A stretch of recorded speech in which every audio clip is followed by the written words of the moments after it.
Hi students, welcome back to my channel MD happy ಆತ್ಮ ವಿದ್ಯಾರ್ಥಿಗಳೇ. So ನಿಮಗೋಸ್ಕರ ನಾನು ಸಮಾಜಶಾಸ್ತ್ರದ ಒಂದು ಬ್ಲೂಪ್ರಿಂಟ್ ವಿಡಿಯೋನ ಮಾಡಿದ್ದೆ. ಆ ವಿಡಿಯೋ ನೋಡಿಲ್ಲ ಅಂತಂದರೆ ದಯವಿಟ್ಟು ಹೋಗಿ ಪ್ಲೇಲಿಸ್ಟಲ್ಲಿ ಆ ವಿಡಿಯೋಗಳು ಸಿಗ್ತವೆ. ಭಾಳ ಜನ ವಿದ್ಯಾರ್ಥಿಗಳು ಕಮೆಂಟನ್ನು ಮಾಡ್ತಾಯಿದ್ರಿ. ಸೊ ನಿಮಗೆಲ್ಲರೂ ಕ್ಷಮೆಯನ್ನು ಕೇಳ್ತಾ, ಸೊ ನಿಮಗೆ ನಾನು ಇನ್ನೊಂದು ಏನಪ್ಪ ಅಂತಂದರೆ ಇಂಗ್ಲೀಷ್ ಬ್ಲೂಪ್ರಿಂಟನ್ನು ಕೊಡಬೇಕಾಗಿತ್ತು. ಕಾರಣಾಂತರಗಳಿಂದ ನೀಡಲಿಕ್ಕಾಗಿಲ್ಲ. ಇನ್ನೂ ಕೆಲವು ದಿನಗಳಲ್ಲಿ ರೆಡಿಯಾಗಿದೆ. ಬಟ್ ವಿಡಿಯೋಗಳು ಮಾಡಿ ಮತ್ತು ನೋಟ್ಸ್ ಕಲೆಕ್ಟ್ ಮಾಡಿ ನಿಮಗೆ ಕೊಡುವಂಥ ಸಾಧ್ಯತೆಯನ್ನು ಆದಷ್ಟು ಬೇಗನೆ ಮಾಡ್ತೀನಿ ಅಂಥೇಳಿ ಈ ಒಂದು ವಿಡಿಯೋದಲ್ಲಿ ನಿಮಗೆ ಸಮಾಜಶಾಸ್ತ್ರ ವಿಷಯಕ್ಕೆ ಸಂಬಂಧಪಟ್ಟಂತೆ ಒಂದು ಮಾದರಿ ಪ್ರಶ್ನೆ ಪತ್ರಿಕೆ 1 ತೆಗೆದುಕೊಂಡು ಬಂದಿದ್ದೀನಿ. 2025 ಮತ್ತು 26ನೇ ಸಾಲಿನ ಈ ಒಟ್ಟು ಏನಪ್ಪ ಅಂತಂದರೆ 80 ಅಂಕಗಳಿಗೆ ಬರುವಂತಹ ಇಂಪಾರ್ಟೆಂಟು ಮತ್ತು ಈ ವರ್ಷ ಬಂದಿರುವಂತಹ ನ್ಯೂ ಕ್ವಶನ್ಗಳನ್ನು ನಾನು ಈ ವಿಡಿಯೋದ ಮೂಲಕ ನಿಮಗೆ ತೆಗೆದುಕೊಂಡು ಬಂದಿದ್ದೀನಿ. ಸೊ ವಿಡಿಯೋ ಭಾಳ ಇಂಟ್ರೆಸ್ಟಿಂಗ್ ಆಗಿದೆ. ವಿಡಿಯೋವನ್ನು ಕೊನೆ ತನಕ ನೋಡಿ. ಸೊ ಅದಕ್ಕಿಂತ ಮುಂಚೆ ನಮ್ಮ ಚಾನಲನ್ನು ಯಾರು ಸಬ್ಸ್ಕ್ರೈಬ್ ಮಾಡಿಲ್ಲ ಅದು ಬಿಟ್ಟು ನಮ್ಮ ಚಾನಲ್ ಸಬ್ಸ್ಕ್ರೈಬ್ ಮಾಡ್ಕೊಳ್ಳಿ ಅಂತ ಹೇಳ್ತೀನಿ. ಸೊ ಬನ್ನಿ, ಪ್ರಶ್ನೆ ಪತ್ರಿಕೆಯ ಜೊತೆಗೆ ಅದರ ಕೀ ಆನ್ಸರ್ಗಳು ಯಾವ್ಯಾವ ಇದ್ದಾವೆ ಅಂಥೇಳಿ ಒಂದೊಂದಾಗೆ ಇಲ್ಲಿ ನೋಡ್ಕೊತಾ ಹೋಗೋಣ ಅಂತ ಹೇಳ್ತೀನಿ. ಸೊ ಭಾಗ ಎಗೆ ಸಂಬಂಧಪಟ್ಟಂತೆ ಸರಿಯಾದ ಉತ್ತರವನ್ನು ಆರಿಸಿ ಬರೆಯಿರಿ ಅಂತ ಇದೆ. ಭಾರತ ಸರ್ಕಾರವು ಕೆಲ ಭಾಷೆಗಳಿಗೆ ಶಾಸ್ತ್ರೀಯ ಸ್ಥಾನಮಾನವನ್ನು ನೀಡಿದೆ. ಅವುಗಳಲ್ಲಿ ಸರಿಯಾದ ಜೋಡಿಯನ್ನು ಗುರುತಿಸಿ ಅಂತ ಕೊಡ್ತಾರೆ. ಸಂಸ್ಕೃತ್, ಕನ್ನಡ ಈ 3 ಭಾಷೆಗಳಿಗೆ ಸಂಬಂಧಪಟ್ಟಂತೆ 2004, 2005 ಮತ್ತು 2008 ಅಕ್ಟೋಬರ್ 31ರಂದು ಏನಪ್ಪ ಅಂತಂದರೆ ನಾವು ನಮ್ಮ ಕರ್ನಾಟಕದ ಕನ್ನಡ ಭಾಷೆಯನ್ನು ನಾವು ಶಾಸ್ತ್ರೀಯ ಭಾಷೆಯನ್ನಾಗಿ ನೋಡಿದ್ದುಂಟು. ಸೊ ಹಾಗಾಗಿ ಕೆಳಗೆ 4 ಆಯ್ಕೆಗಳು ಕೊಟ್ಟಿದ್ದಾರೆ. ಆಯ್ಕೆ ಬಿಯಲ್ಲಿ ಏನಪ್ಪ ಅಂತಂದರೆ ಸರಿಯಾದ ಉತ್ತರ ಇದೆ. ABC ಸರಿಯಾದ ವಿವರಣೆ ಅಥವಾ ಸರಿಯಾದ ಜೋಡಿಗಳು ಅಂತ ಹೇಳ್ಬೋದು. ತಮಿಳು 2024ರಲ್ಲಿ ಶಾಸ್ತ್ರೀಯ ಸ್ಥಾನವನ್ನು ಸಿಗ್ತದೆ. ಸಂಸ್ಕೃತಕ್ಕೆ 2005ರಲ್ಲಿ ಸಿಗ್ತದೆ. ಕನ್ನಡಕ್ಕೆ 2008ರಲ್ಲಿ ಸಿಗ್ತದೆ. ಇದು ನಿಮಗೆ ಈ ವರ್ಷ ಹೊಸದಾಗಿ ಬಂದಿರುವಂಥ ಒಂದು ನ್ಯೂ ಕ್ವಶನ್ನು ಅಂತ ಹೇಳ್ತೀನಿ ನಾನು. ಸೊ ನೋಡ್ಕೊತಾ ಹೋಗಿ ಬ್ಲೂಪ್ರಿಂಟ್ ಪ್ರಕಾರ ಕ್ವಶನ್ಗಳು ಕೇಳ್ತಾ ಹೋಗಿದ್ದಾರೆ. ಸೊ ಇಲ್ಲಿ ಕರ್ನಾಟಕದಲ್ಲಿ ಹಿಂದುಳಿದ ವರ್ಗಗಳ ಆಯೋಗವನ್ನು ರಚಿಸಿದ ಕ್ರಮಾನುಗತಿಯನ್ನು ಆರಿಸಿ ಅಂತೇಳಿ ನಿಮಗೊಂದು ಕ್ವಶನನ್ನು ಕೇಳಿದ್ದಾರೆ. ಸೊ ಆಯ್ಕೆ ಸಿ ಇದೆ ನೋಡಿ. ಕ್ರಮಾನುಗತ ಅಂದರೆ ಒಂದೊಂದು ಆದ ನಂತರ ಇನ್ನೊಂದು ಅಂತೇಳಿ ನಾಗನಗೌಡ ಆಯೋಗ, LG ಹಾವನೂರು ಆಯೋಗ, ವೆಂಕಟ ಸ್ವಾಮಿ ಆಯೋಗ, ಚಿನ್ನಪ್ಪ ರೆಡ್ಡಿ ಆಯೋಗ ಅಂಥೇಳಿ. ಸೊ ಇದು ಸರಿಯಾದ ಉತ್ತರ ಅಂತ ಹೇಳ್ತೀವಿ. 6ನೇ ಪಂಚವಾರ್ಷಿಕ ಯೋಜನೆಯ ಕಲ್ಯಾಣದ 3 ಸಮಗ್ರ ಯೋಜನೆಗಳು ಅಂತ ಕೇಳ್ತಾರೆ ಅವರು. ಯಾವ ರೀ ಸಮಗ್ರ ಯೋಜನೆಗಳು 3 ಅಂತೇಳಿ ನೀವು ನೋಡ್ತಾ ಹೋದಾಗ ವಿಶೇಷ ಘಟಕದ ಯೋಜನೆ, ವಿಶೇಷ ಕೇಂದ್ರಗಳ ನೆರವು, ಪರಿಶಿಷ್ಟ ಜಾತಿಗೆ ಅಭಿವೃದ್ಧಿ ನಿಗಮವನ್ನು ಸ್ಥಾಪನೆ ಮಾಡ್ತಾರೆ. ಅದು 6ನೇ ಪಂಚವಾರ್ಷಿಕ ಯೋಜನೆ ಕಲ್ಯಾಣದ 3 ಸಮಗ್ರ ಯೋಜನೆಗಳು ಅಂತ ಹೇಳ್ಬೋದು. ಇನ್ನು ಈ ಬಹು ಆಯ್ಕೆ ಪ್ರಶ್ನೆಯಲ್ಲಿ 4ನೇ ಪ್ರಶ್ನೆಯನ್ನು ನೀವು ಸ್ವಲ್ಪ ಇಲ್ಲಿ ಗಮನಿಸ್ತಾ ಹೋಗಿ ಒಂದು ಹೇಳಿಕೆಯನ್ನು ಕೊಟ್ಟಿದ್ದಾರೆ ಅವರು. ಭಾರತದಲ್ಲಿ ಅಸಮಾನತೆಗಳು ಹೀಗೆ ಮುಂದುವರೆದರೆ ಅರ್ಧ ಭಾರತವು ಕ್ಯಾಲಿಫೋರ್ನಿಯಾವಾಗುತ್ತದೆ ಮತ್ತು ಇನ್ನರ್ಧ ಭಾಗವು ಆಫ್ರಿಕಾ ಖಂಡದ ಸಹರಾ ಮರುಭೂಮಿಯಾಗುತ್ತದೆ ಅಂತ ಹೇಳಿದವರೇ ಡಾಕ್ಟರ್ MS ಸ್ವಾಮಿನಾಥನ್ ಅಂತ ಹೇಳ್ತೀವಿ. ಇವರನ್ನು ನಾವು ಏನಂತ ಕರಿತೀವಿ? ಹಸಿರು ಕ್ರಾಂತಿಯ ಪಿತಾಮಹ ಅಂತ ಕರಿತೀವಿ. ಏನ್ರಿ? ಹಸಿರು ಕ್ರಾಂತಿಯ ಪಿತಾಮಹ ಅಂತಲೂ ಸಹ ಕರಿತೀವಿ. ಒಟ್ಟು ಹೋಗಿ ಮಲಪ್ರಭಾ ಹೋರಾಟಕ್ಕೆ ಕಾರಣವಾದ ಅಂಶಗಳನ್ನು ಗುರುತಿಸಿ ಅಂತಂದರೆ ಒಟ್ಟು 4 ಕೊಟ್ಟಿದ್ದಾರೆ. ನೀವಿಲ್ಲಿ ನೋಡ್ತೇವೆ ಹೋಗಿ. 2 ಸ್ಥಿರ ಬೆಲೆಯ ಪ್ರಶ್ನೆ, 3 ಲೇವಿಯ ಪ್ರಶ್ನೆ, 4 ಸ್ಥಳೀಯ ನೌಕರರ ಪಾತ್ರ.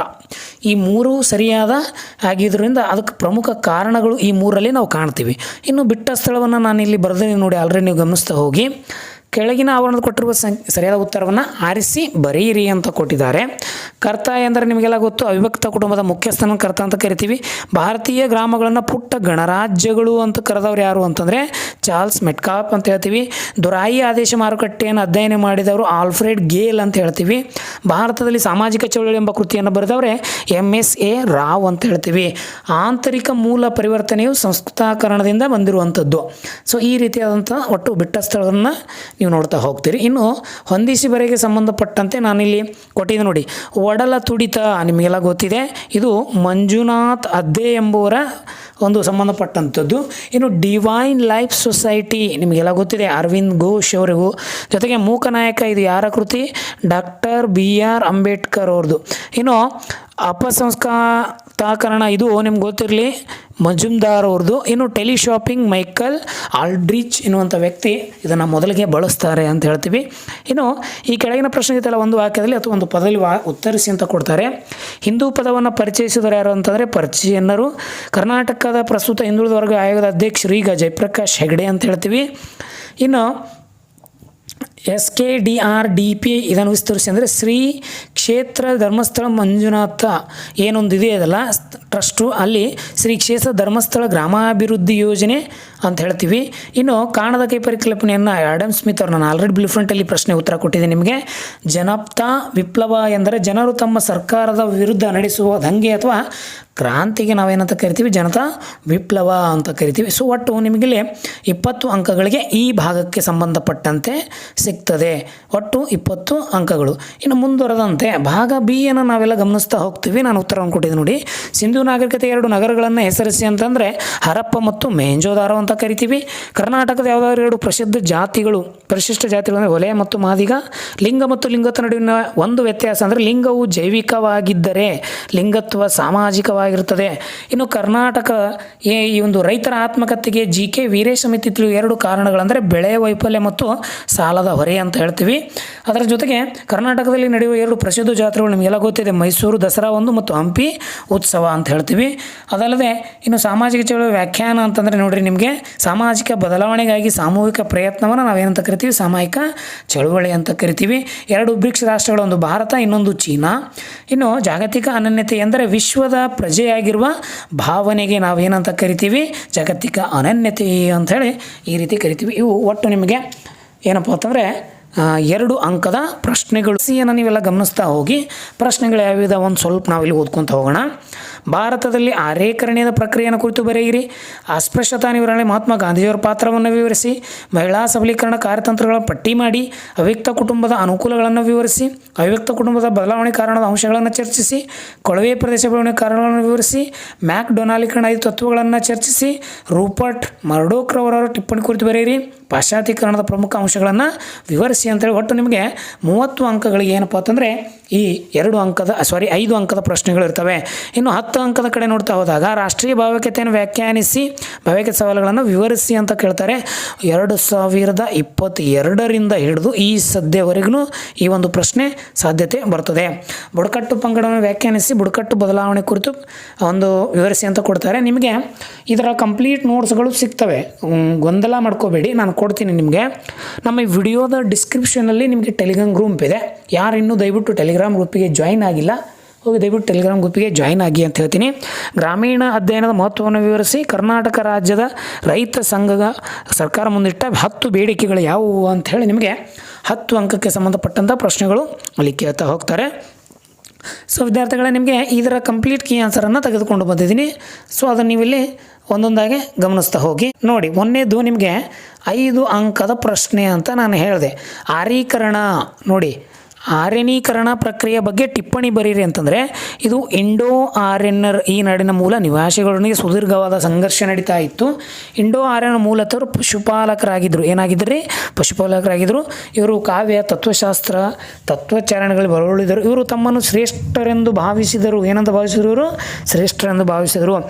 ಆರ್ಯನೀಕರಣ ಪ್ರಕ್ರಿಯೆ ಅಂದರೆ ಇಂಡೋ ಆರ್ಯರ ಜೀವನ ಪರಂಪರೆ ದೇಶದಂತ ವಿಸ್ತರಣೆ ಮಾಡುವಂಥ ಒಂದು ಪ್ರಯತ್ನ ಅವರದಾಗಿತ್ತು.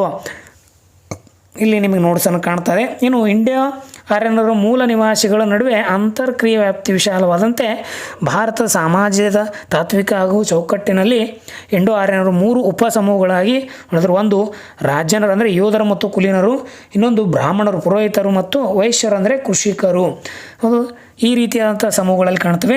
ಇನ್ನು ದ್ವಿಜ ಸಮೂಹಗಳಾಗಿದ್ದರೆ 2 ಬಾರಿ ಜಯಿಸಿದವರ ಅರ್ಥ. ದ್ವಿಜ ಅಂದರೆ ಏನ್ರಿ? 2 ಬಾರಿ ಜಯಿಸಿದವರು ಅಂತೇಳಿ ನೀವು ಈ ರೀತಿ ಉತ್ತರಗಳನ್ನು ಇಲ್ಲಿ ಬರೀಬೇಕು. ಆರ್ಯನೀಕರಣ ಪ್ರಕ್ರಿಯೆ ಸರಳವು ಸಂಪೂರ್ಣವಾಗಿರಲಿಲ್ಲ. ಪ್ರಾರಂಭಿಕ ಹಂತದಲ್ಲಿ ಗಣನೀಯವಾದ ಸಾಂಸ್ಕೃತಿಕ ಸಂಘರ್ಷಗಳು ಅಲ್ಲಿ ಏರ್ಪಡ್ತಾ ಇದ್ವು. ಸೊ ನಿಮ್ಮದೇ ಆದಂಥ ಪಾಯಿಂಟ್ಗಳನ್ನು ಹಾಕಿ ಅಲ್ಲಿ ನೀವು ಒಂದೊಂದಾಗಿ ಬರಿತಾ ಹೋಗ್ರಿ ಅಂತ ಹೇಳ್ತೀನಿ. ಇನ್ನು ನೆಕ್ಸ್ಟ್ 5 ಅಂಕದ ಪ್ರಶ್ನೆಗೆ ನಾನು ಹೋಗ್ತೀನಿ. ಅಸ್ಪೃಶ್ಯತೆ ನಿವಾರಣೆಯಲ್ಲಿ ಗಾಂಧೀಜಿಯವರ ಪಾತ್ರ ನೋಡ್ರಿ. ಅಸ್ಪೃಶ್ಯತೆ ನಿವಾರಣೆಯಲ್ಲಿ ಗಾಂಧೀಜಿಯವರ ಪಾತ್ರ ಹೇಗಿತ್ತು ಅಂತಂದರೆ, ಸ್ವತಂತ್ರ ಚಳವಳಿ ಮತ್ತು ಅಸ್ಪೃಶ್ಯತೆ ನಿವಾರಣೆಗಳೆರಡು ಗಾಂಧೀಜಿಯವರ ಪ್ರಮುಖ ಆದ್ಯತೆಗಳು ನೀಡಿದರು. ಇವರು ಅಸ್ಪೃಶ್ಯತೆ ವಿರೋಧಿಗಳಾಗಿದ್ದರು, ನೆನಪಿರಲಿ ನಿಮಗೆ. ತದನಂತರ ಇವ್ರು ಏನು ಮಾಡ್ತಾರೆ ಅಂತಂದರೆ, ಕೆಲವು ಗಾಂಧೀಜಿಯವರು ಸಮಾಜದ ಮುಖ್ಯವಾಹಿನಿಯ ತರಲು ಪ್ರಾರ್ಥನೆ, ಪೂಜೆ, ಕೀರ್ತನೆಗಳನ್ನು ಭಾಗಿಯಾಗುವಂತೆ ಮಾಡಿದರು. ಹರಿಜನ್ ಮತ್ತು ಯಂಗ್ ಇಂಡಿಯಾ ಪತ್ರಿಕೆಯನ್ನು ಈ ಹರಿಜನರ ಸ್ಥಿತಿಗತಿಗಳನ್ನು ಕುರಿತಂತೆ ಗಂಭೀರವಾಗಿ ಏನಪ್ಪ ಅಂತಂದರೆ ಅಲ್ಲಿ ತಮ್ಮನ್ನು ತಾವು ತೊಡಗಿಸಿಕೊಂಡಿದ್ದರು. 1931 ನಂತರ ಭಾರತ ರಾಷ್ಟ್ರೀಯ ಕಾಂಗ್ರೆಸ್ ಅಸ್ಪೃಶ್ಯತೆ ಒಂದು ಹೋಗಲಾಡಿಸಲಿಕ್ಕೆ ಹರಿಜನ್ ಸೇವಾ ಸಂಘ ಎಂಬ ಒಂದು ಸಂಘವನ್ನು ವಿದ್ಯಾರ್ಥಿಗಳಿಗೆ ಆರ್ಥಿಕ ನೆರವು ಮತ್ತು ವಿದ್ಯಾರ್ಥಿ ವೇತನ ಸೌಲಭ್ಯಗಳು ನೀಡಲಿಕ್ಕೆ ಭಾಳಷ್ಟು ಶ್ರಮಿಸಿದರು ಅಂತ ಹೇಳ್ತಾರೆ. ಹರಿಜನ ಸೇವಕ ಸಂಘವು ದೇಶಾದ್ಯಂತ ಶಾಖೆಗಳನ್ನು ಹೊಂದಿದ್ದು 120 ವಸತಿ ಶಾಲೆಗಳನ್ನು ಗಾಂಧೀಜಿಯವರು ಆ ಕಾಲದ ಹರಿಜನರಿಗೋಸ್ಕರ ತೆರೆದರು ಅಂಥೇಳಿ ಹೇಳ್ತಾರೆ. ಗುಜರಾತಿನ ಒಂದು ಏನು ಸಂತರದಾರಲ್ಲ, ಗುಜರಾತಿನ ಸಂತ ನರಸಿಂಹ ಮೆಹತಾರವರು ಗಾಂಧೀಜಿಯವರ ಹರಿಜನ್ ಎಂಬ ಪದವನ್ನು ಜನಪ್ರಿಯಗೊಳಿಸಿದರು ಅಂಥೇಳಿ ನೀವು ಈ ರೀತಿ ಉತ್ತರವನ್ನು ಬರೀಬೇಕಾಗ್ತದೆ ಸ್ನೇಹಿತರೆ. ಇನ್ನು 5 ಅಂಕದ ಇನ್ನೊಂದು ಪ್ರಶ್ನೆಯನ್ನು ನಾವಿಲ್ಲಿ ನೋಡ್ತೀವಿ. ಅದು ಯಾವುದು ಸರ್ ಅಂತಂದರೆ, ಮಹಿಳಾ ಸಬಲೀಕರಣ ಕಾರ್ಯತಂತ್ರಗಳನ್ನು ವಿವರಿಸಿ ಅಂತ ಒಂದು ಕೇಳ್ತಾರೆ. ನಿಘಂಟಿನ ಪ್ರಕಾರ ಸಬಲೀಕರಣ ಎಂದರೆ ಅಧಿಕಾರ ಕೊಡುವುದು, ಮಹಿಳೆಯರಿಗೆ ನಾವು ಅಧಿಕಾರವನ್ನು ಕೊಡೋದಕ್ಕೆ ಅಂತೀವಿ. ಇದನ್ನು ವ್ಯಾಖ್ಯಾನಿಸಿ ಅಂತ ಕೊಡ್ತಾರೆ. ಇನ್ನು ಅದನ್ನು ಕಾನೂನಾತ್ಮಕ ತಂತ್ರಗಳಿದ್ದಾವೆ, ಸಾಮಾಜಿಕ ತಂತ್ರಗಳನ್ನು ನೀವು ಇಲ್ಲಿ ನೋಡ್ತಾ ಇರ್ತೀರಿ. ಯಾವ ರೀತಿ ನಾವಲ್ಲಿ ಆರ್ಥಿಕ ತಂತ್ರಗಳನ್ನು ಕೊಡ್ತೀವಿ ಅನ್ನೋ, ಇಲ್ಲಿ ಕಾನೂನಾತ್ಮಕ ಅಂದರೆ ಹಿಂದೂ ವಿವಾಹ ಕಾಯ್ದೆ ಬರ್ತದೆ, ಹಿಂದೂ ಉತ್ತರಾಧಿಕಾರಿ ಕಾಯ್ದೆ ಬರ್ತದೆ, ಹಿಂದೂ ದತ್ತು ಮತ್ತು ಜೀವನಾಂಶ ಕಾಯ್ದೆ ಬರ್ತದೆ, ವರದಕ್ಷಿಣೆ ನಿರೋಧಿ ಕಾಯ್ದೆ, ಕೌಟುಂಬಿಕ ದೌರ್ಜನ್ಯ. ಇನ್ನು ಸಾಮಾಜಿಕದಲ್ಲಿ ಮಹಿಳಾ ಕಲ್ಯಾಣ ಇದೆ, ಸಾಮೂಹಿಕ ಮಾಧ್ಯಮಗಳು ಮಹಿಳೆಯರ ಕಾನೂನು ಅರಿವನ್ನು ಮೂಡಿಸುವುದು, ದೌರ್ಜನ್ಯ ಒಳಗಾದ ಮಳೆಗೆ ನೆರೆಹೊರೆಯನ್ನು ನೀಡುವುದು, ಸಾರ್ವಜನಿಕ ಶಿಕ್ಷಣಕ್ಕೆ ಭಾಗಿಗೊಳಿಸುವುದು. ಈ ರೀತಿಯಾದ ನೀನು ಆರ್ಥಿಕವಾಗಿ ಆ ಒಂದು ಆರ್ಥಿಕ ಸ್ವತಂತ್ರ ಉದ್ಯೋಗಾವಕಾಶವನ್ನು ಕೊಡುವಂಥದ್ದು, ದೈಹಿಕ ಶ್ರಮ ಕಡಿಮೆ ಮಾಡಲು ದಿನನಿತ್ಯ ಕೆಲಸ ಶ್ರಮ ಮಾಡುವುದು, ಔಪಚಾರಿಕ ಅನೌಪಚಾರಿಕ ಶಿಕ್ಷಣ ಕೊಡುವುದು, ಸಣ್ಣ ಕೈಗಾರಿಕೆ, ಸ್ವ ಉದ್ಯೋಗದಲ್ಲಿ ಸೌಲಭ್ಯ ನೀಡುವುದು, ವಿವಿಧ ಹಂತಗಳಲ್ಲಿ ಹುದ್ದೆಗಳನ್ನು ಮಹಿಳೆಯರಿಗೆ ಕೊಡುವಂಥದ್ದು. ಸೊ ಈ ರೀತಿ ಏನಪ್ಪ ಅಂತಂದರೆ ನೀವು ಮಹಿಳೆಯರು ಇನ್ನೊಂದು ರಾಷ್ಟ್ರೀಯ ಆಯೋಗ, ಈ ರಾಷ್ಟ್ರೀಯ ಆಯೋಗ 1992ರಲ್ಲಿ ಇದನ್ನು ಸ್ಥಾಪನೆ ಮಾಡ್ತಾರೆ. ನಿರ್ದಿಷ್ಟ ದೌರ್ಜನ್ಯ ಪ್ರಕರಣವನ್ನು ಮಧ್ಯಪ್ರದೇಶದಲ್ಲಿ ಮಹಿಳೆಯರ ಹಿತಾಸಕ್ತಿ ನೋಡುವಾಗಿ ನಾವಲ್ಲಿ ಅದನ್ನು ಕೇಳ್ತೀವಿ. ಒಟ್ಟು ಮಹಿಳಾ ಸಬಲೀಕರಣ ಬಗ್ಗೆ ಈ ರೀತಿಯಾದ ಪಾಯಿಂಟ್ಗಳನ್ನು ನೀವು ಬರಿತಾ ಹೋಗಬೇಕಾಗ್ತದೆ. ಇನ್ನು ಅವಿಭಕ್ತ ಕುಟುಂಬದ ಅನುಕೂಲಗಳನ್ನು ಅಂತ ನಿಮಗೊಂದು ಪ್ರಶ್ನೆಯನ್ನು ಇಲ್ಲಿ ಕೇಳಿದ್ದಾರೆ.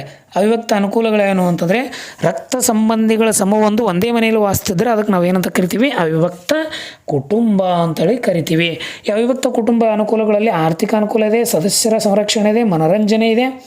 ಸೊ ಪಾಯಿಂಟ್ಗಳನ್ನು ಹಾಕಿ, ಇನ್ನು ವೈಯಕ್ತಿಕ ವಿಕಾಸ, ಈ ರೀತಿ ಏನಪ್ಪ ಅಂತಂದರೆ ಇನ್ನು ಸಮಾಜದ ಪರಿಕಲ್ಪನೆ ಬಗ್ಗೆ ಈ ರೀತಿ ಏನಪ್ಪ ಅಂದರೆ ನೀವು ಅಲ್ಲಿ ಅವಿಭಕ್ತ ಕುಟುಂಬ ಅನುಕೂಲಗಳನ್ನು ಕೊಡಬೇಕು. ಇನ್ನು ಮುಂದಿನ ಪ್ರಶ್ನೆ, ಅವಿಭಕ್ತ ಕುಟುಂಬದ ಪರಿವರ್ತನೆ ಅಂಶಗಳು ಯಾವ್ಯಾವು ಅಂತಂದರೆ, ಅವಿಭಕ್ತ ಕುಟುಂಬದಲ್ಲಿ ಪರಿವರ್ತನೆ ಕಾರಣವಾದ ಪ್ರಮುಖ ಅಂಶಗಳಲ್ಲಿ ನೋಡ್ತೀರಿ. ಔದ್ಯೋಗೀಕರಣ, ನಗರೀಕರಣ, ಜನಸಂಖ್ಯಾ ಬೆಳವಣಿಗೆ ಮತ್ತು ಶಿಕ್ಷಣ, ಬದಲಾಗುತ್ತಿರುವ ಸ್ತ್ರೀಯರ ಅಂತಸ್ತು. ಈ ಪ್ರಮುಖ ಪಾಯಿಂಟ್ಗಳನ್ನು ಹಾಕಿ ನೀವು ಈ ಪ್ರಶ್ನೆಗೆ 5 ಅಂಕಕ್ಕೆ ಉತ್ತರವನ್ನು ಬರೀಬೇಕಾಗ್ತದೆ ವಿದ್ಯಾರ್ಥಿಗಳೇ. ಇನ್ನು ಇನ್ನೊಂದು ಪ್ರಶ್ನೆ ನಿಮ್ಗೆ 5 ಅಂಕ, ಮ್ಯಾಕ್ ಡೊನಾಲ್ಡೀಕರಣ. ನೋಡಿರಿ, ಇನ್ನೊಂದು ಪ್ರಶ್ನೆ ನಿಮ್ಗೆ 5 ಅಂಕ ಕೇಳ್ತಾರೆ. ಮ್ಯಾಕ್ ಡೊನಾಲ್ಡೀಕರಣ 5 ಪ್ರಮುಖ ಮಾರ್ಗತತ್ವಗಳನ್ನು ವಿವರಿಸಿ ಅಂತ ಕೇಳ್ತಾರೆ. ಸಮಾಜಶಾಸ್ತ್ರದ ಜಾರ್ಜ್ ರಿಟ್ಜರ್ ಅವರು ಪ್ರಮುಖ ಕೃತಿಯಾದ ಮ್ಯಾಕ್ ಡೊನಾಲ್ಡೀಕರೈಸೇಷನ್ ಆಫ್ ಸೊಸೈಟಿ, ಈ ಒಂದು ಕೃತಿಗೆ ಸಂಬಂಧಪಟ್ಟಂತೆ 5 ನಿಮ್ಗೆ ಏನಪ್ಪ ಅಂತಂದರೆ ಮಾರ್ಗಸೂಚಿಗಳನ್ನು ಕೊಡ್ತಾರೆ. 1 ದಕ್ಷತೆ, 2 ಲೆಕ್ಕಾಚಾರ. ತದನಂತರ ಮುಂದೆ ನೋಡ್ತೀವಿ ನಾವು ಪಾಶ್ಚಾತ್ಯೀಕರಣದ ಪ್ರಮುಖ ವಿವಿಧ ಮತ್ತು ಪಾಶ್ಚಾತ್ಯ ಕ್ಷೇತ್ರಗಳಲ್ಲಿ ಇದರ ಬಗ್ಗೆ ವಿವರಣೆಯನ್ನು ನೀಡ್ತೀವಿ. ಸೊ ಈ ರೀತಿಯ ಅಂಶಗಳನ್ನು ಬರೀಬೇಕು. ಜೊತೆಗೆ ತಂತ್ರಜ್ಞಾನ ಇದೆ, ಹೊಸ ಉದ್ಯಮ ಸಂಸ್ಥೆಗಳಿದ್ದಾವೆ ಮತ್ತು ತತ್ವದರ್ಶಿಗಳನ್ನು ಮತ್ತು ಮೌಲ್ಯಗಳನ್ನು ಒಳಗೊಂಡಿರುವಂಥ ನಾವು ಇಲ್ಲಿ ನೋಡ್ತೇವೆ. ಒಟ್ಟು ನಿಮಗೆ 6 ಏನಪ್ಪ ಅಂತಂದರೆ 5 ಅಂಕದ ಪ್ರಶ್ನೆಗಳಿಗೆ ಉತ್ತರವನ್ನು ಕೊಡಬೇಕಾಗ್ತದೆ. ಇನ್ನು 10 ಅಂಕಕ್ಕೆ ನಾನು ಹೋಗ್ತೀನಿ. ರಾಷ್ಟ್ರೀಯ ಭಾವೈಕ್ಯತೆಯನ್ನು ವ್ಯಾಖ್ಯಾನಿಸಿ ಅಂತ ಒಂದು ಪ್ರಶ್ನೆಯನ್ನು ಕೊಡ್ತಾರೆ. ರಾಷ್ಟ್ರೀಯ ಭಾವೈಕ್ಯತೆ ದೇಶವೊಂದರ ಜನರಲ್ಲಿ ತಾವೆಲ್ಲ ಒಂದು ಎಂಬ ಭಾವನೆಯನ್ನು, ಬೆಂಜಿಮ್ ಅವರ ಪ್ರಕಾರ ರಾಷ್ಟ್ರೀಯ ಭಾವೈಕ್ಯತೆಯು ದೇಶವೊಂದು ಸಮಗ್ರ ಜನರ ಒಂದು ಸಾಮಾನ್ಯ ಅನನ್ಯತೆಯನ್ನು ಸಾಂಘೀಕರಣಗೊಳಿಸುವುದಕ್ಕೆ ನಾವು ರಾಷ್ಟ್ರೀಯ ಭಾವೈಕ್ಯತೆ ಅಂತ ಕರಿತೀವಿ. ಇದರ ಸಂಕ್ಷಿಪ್ತ ಸವಾಲುಗಳನ್ನು ಇಲ್ಲಿ ನೀವು ನೋಡ್ತಾ ಹೋಗ್ತೀರಿ.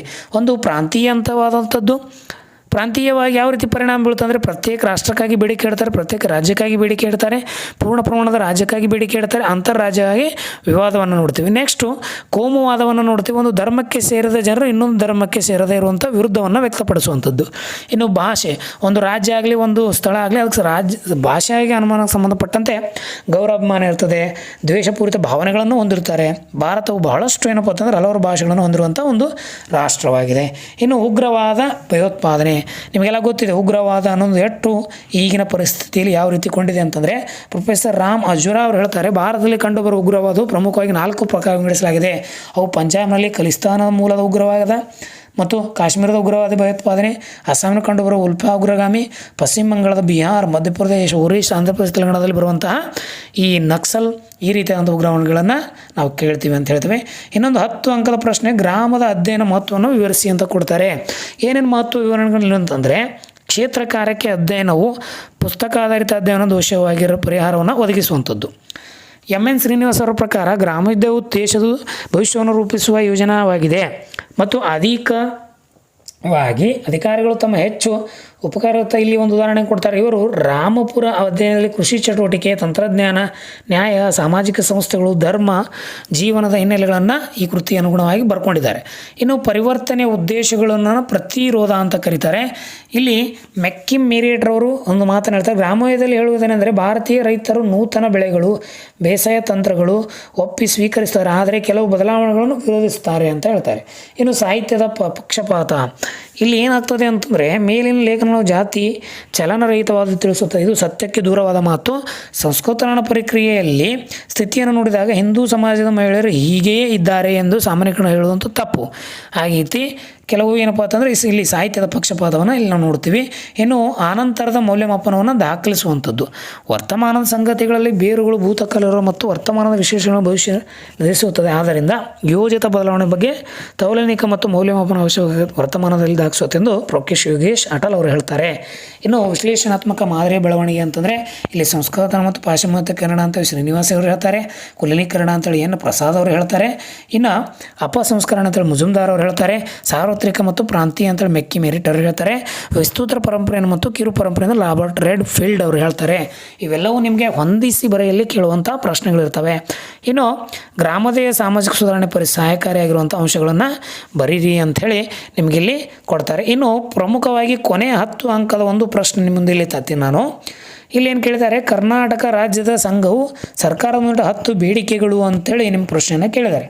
1980ರಲ್ಲಿ KRS ರಾಜ್ಯ ಮಟ್ಟದ ಸಂಘಟನೆಯಾಗಿದ್ದು ಇದರ ಬೇಡಿಕೆ ಬೆಂಬಲವನ್ನು ರಾಜ್ಯದ ಚಳವಳಿಗಳು ನಂಜುಂಡಸ್ವಾಮಿ, ರುದ್ರ ಸುಂದರೇ ನಾಯಕತ್ವ ಅಕ್ಟೋಬರ್ 7ರಂದು ಮುಖ್ಯಮಂತ್ರಿ ಗುಂಡೂರಾವ್ ಭೇಟಿ ಮಾಡಿ ಅಲ್ಲಿ ಜ್ಞಾಪಪತ್ರವನ್ನು ಸಲ್ಲಿಸಿ 19 ಬೇಡಿಕೆಯನ್ನು ಇಡ್ತಾರೆ. ವಿಭಿನ್ನ ಚಳುವಳಿಗಳಲ್ಲಿ ಬಂದ ಕುಳದ ರೈತರ ಬೇಸತ್ತು ಬಿಡುಗಡೆ ಮಾಡಬೇಕು, ಮೊಕದ್ದಮೆಯನ್ನು ಹಿಂತೆಗೆಯಬೇಕು, ಬೆಲೆಗಳನ್ನು ಇಳಿಸಿ ಲೇವಿ ಸಂಗ್ರಹಿಸಿದ ರೈತರು ಸಾಲ ಕೆಡುವುದರಿಂದ ಸಂಪೂರ್ಣ ಮನ್ನಾ ಮಾಡಬೇಕು, ಬ್ಯಾಂಕ್ ಮತ್ತು ಸರ್ಕಾರದ ಮಧ್ಯಸ್ಥಿಕೆಯನ್ನು ಇಲ್ಲಿ ಸರ್ಕಾರ ನೇರವಾಗಿ ಸಾಲ ನೀಡಬೇಕು, ಹೆಚ್ಚುತ್ತಿರುವ ಕೃಷಿ ವೆಚ್ಚಕ್ಕೆ ಅನುಗುಣವಾಗಿ ಸಾಲ ನೀಡಬೇಕು, ಸಾಲ ಹಿಂದಿರುಗಿಸುವ ರೈತರು ಆಸ್ತಿ ಹರಾಜು ಹಾಕಿ ಮುಟ್ಟುಗೋಲು ಹಾಕಿರುವುದನ್ನು ಹಿಂತೆಗೆಸಬೇಕು, ಅವೈಜ್ಞಾನಿಕ ಭೂಕಂದಾಯವನ್ನು ತೆರಿಗೆಯನ್ನಷ್ಟೇ ವಿಧಿಸಬೇಕು, ಬೆಟರ್ಮೆಂಟ್ ಲೇವಿ ಕೆರೆ ನೀರಿನ ಮೇಲೆ ತೆರಿಗೆಗಳನ್ನು ತೆಗೆದುಹಾಕಬೇಕು, ರೈತರು ಬಳಸುವ ಟ್ರೇಲರ್ ಮೇಲೆ ಎಲ್ಲ ತೆರಿಗೆ ಮತ್ತು ನಿರ್ಬಂಧ ಹಾಕಬೇಕು, 1970-89ರಲ್ಲಿ ಕಬ್ಬಿನ ಮೇಲೆ ತೆಗೆದುಕೊಳ್ಳೋ ತೆರಿಗೆಯನ್ನು ನಿಲ್ಲಿಸಬೇಕು ಅಂತ ಹೇಳ್ತಾರೆ. ಇನ್ನು ಯೂನಿಟ್ಗೆ 6.1/2 ಪೈಸೆಯಂತೆ ನಿಗದಿತ ದರೆಯನ್ನು ಕೊಡಬೇಕು ಕರೆಂಟ್ಗೆ ಅಂತ ಹೇಳ್ತಾರೆ. ವೆಚ್ಚವಾದ ಮಾನವ ತಾಸುಗಳನ್ನು ಪರಿಗಣಿಸಿ ಕೃಷಿ ದರಗಳನ್ನು ನಿಗದಿಪಡಿಸಬೇಕು ಅಂತ ಒಟ್ಟು ನಿಮಗಿಲ್ಲಿ 19 ಪಾಯಿಂಟ್ಗಳನ್ನು ಹಾಕಿದ್ದಾರೆ. ಅವೆಲ್ಲವನ್ನು ನೀವು ಬರಿತಾ ಹೋಗ್ರಿ ಅಂತ ಹೇಳ್ತೀನಿ. ಈ ಒಂದು PDF ನಿಮಗೆ ನಮ್ಮ ಟೆಲಿಗ್ರಾಮ್ ಗ್ರೂಪಲ್ಲಿ ಸಿಗ್ತದೆ. ದಯವಿಟ್ಟು ಅಲ್ಲಿ ಹೋಗಿ ಈ PDF ಎಲ್ಲ ಡೌನ್ಲೋಡ್ ಮಾಡ್ಕೊಳ್ಳಿ ಅಂತ ಹೇಳ್ತೀನಿ. ಭಾಳ ಜನ ವಿದ್ಯಾರ್ಥಿಗಳು ಕೇಳ್ತಿರ್ತೀರಿ, ಸರ್ ಟೆಲಿಗ್ರಾಮ್ ಗ್ರೂಪ್ ಇಲ್ಲ ಅಂಥೇಳಿ. ವಿಡಿಯೋ ಡಿಸ್ಕ್ರಿಪ್ಷನಲ್ಲಿ ನಾನು ಲಿಂಕನ್ನು ಮೆನ್ಷನ್ ಮಾಡಿದ್ದೀನಿ. ಲಿಂಕನ್ನು ಜಾಯಿನ್ ಮಾಡಿ ಡೈರೆಕ್ಟ್ ನಿಮಗೆ ಈ ಒಂದು ಟೆಲಿಗ್ರಾಮ್ ಗ್ರೂಪಿಗೆ ಈ ಒಂದು ಲಿಂಕ್ ತೆಗೆದುಕೊಂಡು ಹೋಗ್ತದೆ ಅಂತ ಹೇಳ್ತೀನಿ. ಸೊ ವಿಡಿಯೋ ಹೇಗೆ ಅನಿಸ್ತು ಅಂತೇಳಿ ಕಮೆಂಟ್ ಮೂಲಕ ತಿಳಿಸಿ. ಇನ್ನೆಷ್ಟು ಕೆಲವು ದಿನಗಳಲ್ಲಿ ನಿಮಗೆ ಇಂಗ್ಲೀಷ್ ಬ್ಲೂ ಪ್ರಿಂಟು ಮತ್ತು ಅದರ ಮಾಡೆಲ್ ಕ್ವಶನ್ ಪೇಪರ್ಗಳನ್ನು ಬಿಡುವಂಥ ಕೆಲಸ ಮಾಡ್ತೀನಿ ಅಂತ ಹೇಳ್ತೀನಿ. ಸೊ ವಿಡಿಯೋ ಹೇಗೆ ಅನಿಸ್ತು ಕಮೆಂಟ್ ಮೂಲಕ ತಿಳಿಸಿ. ಸೊ ಎಲ್ಲರಿಗೂ ಧನ್ಯವಾದಗಳು. ನಮಸ್ಕಾರ.